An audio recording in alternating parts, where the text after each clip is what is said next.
Bung Mario?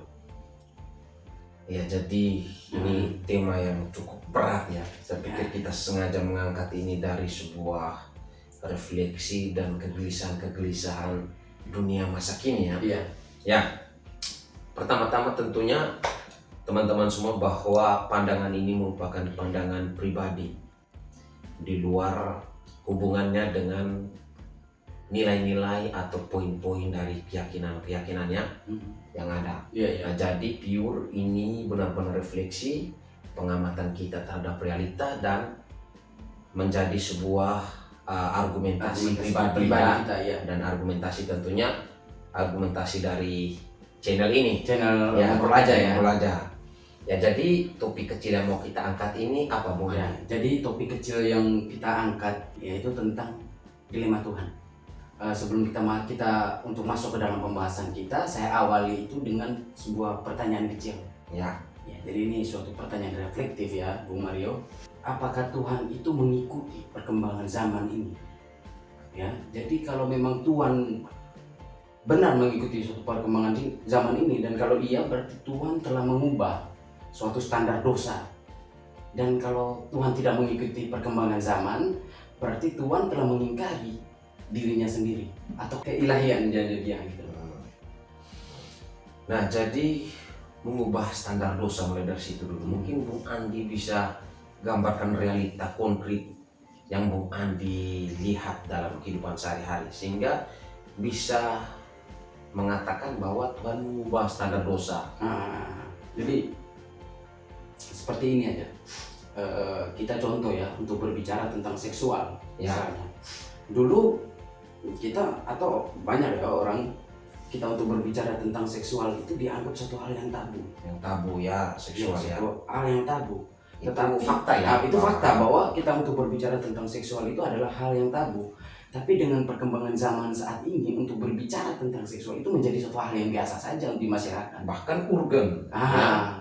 Coba saya tambahkan lagi mungkin bahwa maksud dari Bung Andi ubah standar dosa seperti itu ya. Apakah Tuhan menurunkan dia punya kadar dosa, nilai dosanya itu. Jadi yang sebelumnya mungkin Tuhan tahu ya kalau umpama sebatas omong berarti dosa. Nah, sekarang omong boleh gitu. Bahkan tindakan yang masih ringan saja masih belum berdosa. Bahkan diperbolehkan. Tidak ya. Maksudnya itu dianggap biasa saja gitu. Sudah jadi sebuah realita yang memang tidak bisa kita pungkiri lagi itu. Ya, oke. Saya coba mulai dari topik kecil, dilema Tuhan ya. Konsep ketuhanannya sebagai suatu yang maha kuasa. Sebenarnya tidak ada dilema dalam dirinya sendiri ya. Karena dia menciptakan dari ketiadaan ya. Itu kalau umpama seandainya kita mendalami pendapat-pendapat banyak tokoh ya, baik itu filsuf ataupun tokoh-tokoh agama ya, memang semua mengamini bahwa kemahakuasaan Tuhan itu nampak dari penciptaan yang dibuat dari ketiadaan ya.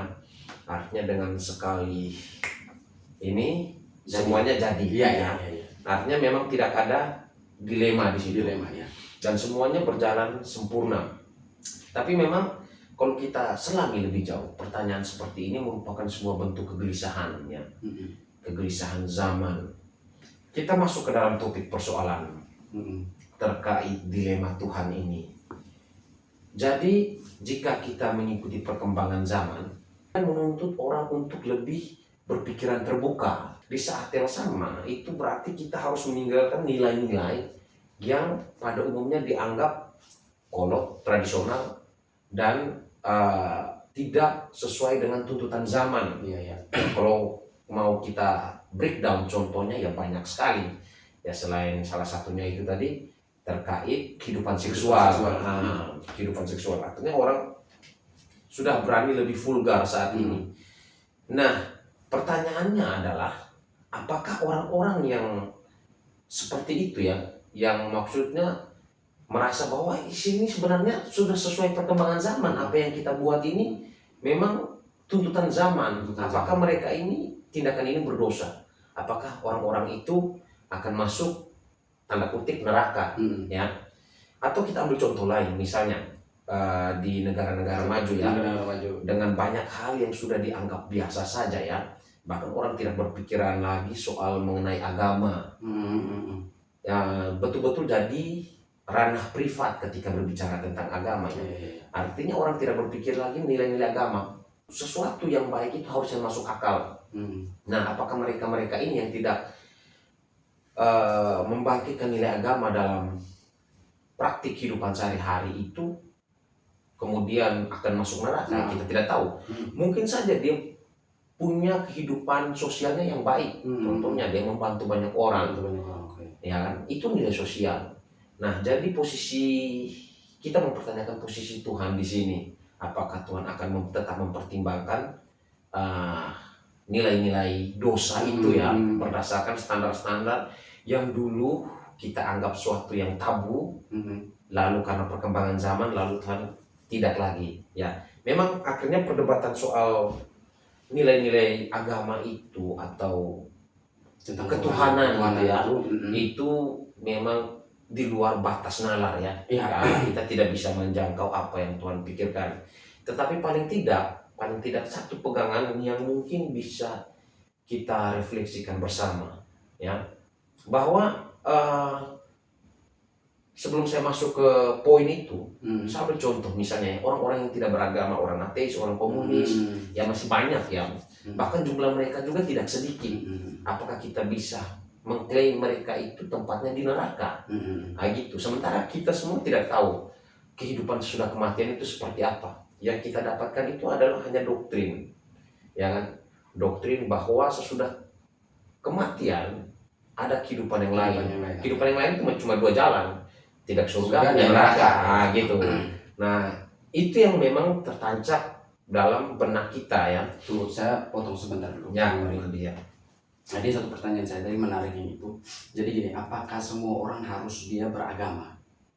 Dalam arti harus dia menganut suatu ajaran baru dia bisa mengenal Tuhan, atau Tuhan menurunkan bahwa kau harus dulu nih menganut suatu ajaran kepercayaan baru kau bisa bertemu dengan saya, seperti tadi ateis atau orang-orang yang hidup yang tidak agnostik gitu. Nah, lalu orang yang bertuhan tapi tidak beragama gitu. Nah, apakah Tuhan juga punya syarat bahwa kau harus beragama dulu, nah, bisa masuk surga begitu? Bisa masuk surga. Itu kan menjadi satu pertanyaan juga sebenarnya. Ya memang seperti saya bilang tadi ya, gaya hidup seperti saat ini artinya itu sudah mencerminkan bahwa agama itu dia tidak bisa lagi mendominasi kehidupan manusia ya. Ada pergeseran di situ jika kita saksikan kehidupan saat ini ya, pergeseran artinya betul-betul orang melihat agama itu sebagai sebuah yang privat. Jadi kemudian pertanyaannya, apakah agama menjadi salah satu-satunya jalan? Ya seperti saya bilang, belum ada belum ada sebuah kesaksian ilmiah yang benar-benar ilmiah bahwa ada kehidupan sesudah kematian. Semua kita ini berjalan berdasarkan doktrin, keyakinan akan ada kehidupan sesudah kematian. Tetapi yang paling penting itu ini yang mau saya sampaikan, poin tadi ya. Saya kembali tadi, salah satu poin yang perlu kita pegang bahwa kita ini makhluk berakal budi.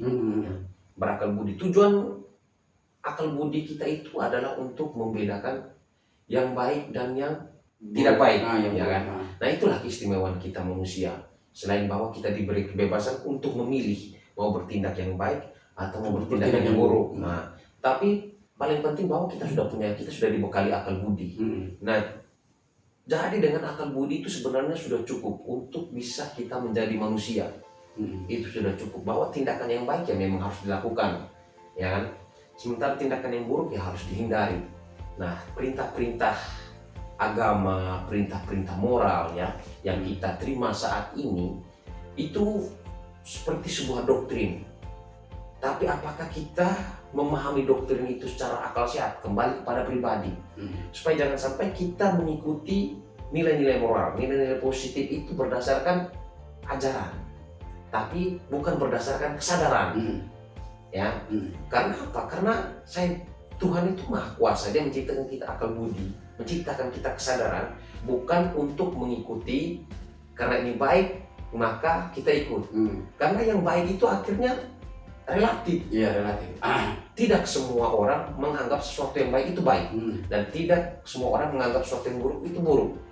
Nah, jadi saya pikir Bung Andi, perdebatan Tuhan tentang Tuhan ini memang sangat luas. Kita tuntaskan di sini dulu bahwa kita sudah dibekali akal budi untuk bisa membedakan yang baik dan yang benar, tanpa perlu nilai-nilai doktrin yang kita terima seperti saat ini. Jadi Tuhan itu seperti tadi Bung Mario sampaikan bahwa tidak cukup kalau dengan suatu ajaran atau doktrin saja, tetapi ada nalar. Jadi kita diberikan suatu akal budi itu untuk bernalar. Jadi Tuhan itu kita mampu untuk bernalar. Jadi menunjukkan satu otentik dari dirimu gitu loh, eksistensi dari dirimu, bahwa kamu menemukan Tuhan itu dengan dirimu, bukan satu doktrin lain, tapi jalan menuju Tuhan itu. Makanya ada satu perjalanan hidup yang menunjukkan, oh ini saya menemukan Tuhan dari sisi ini. Ada suatu yang otentik gitu. Jadi nalarnya dia kembangkan nalarnya untuk menemukan Tuhan berdasarkan nalarnya dia ada di situ. Jadi saya pikir kita pembahasan tentang Tuhan tuh mungkin kita akan lanjut lagi di bagian berikutnya. Jadi saya pikir kita sudahi kita obrolan malam ini ya. Jadi kita akan berjumpa lagi di part berikutnya tentang pembahasan konsep tentang ketuhanan ini. Jadi tetap stay di channel kami. Ikuti saja bagaimana kami berdiskusi tentang Tuhan. Oke Bung Andi? Iya, tetap di ngobrol aja. Jangan lupa like, komen, dan apa Bung Mario? Subscribe. Ngobrol aja. Mantap.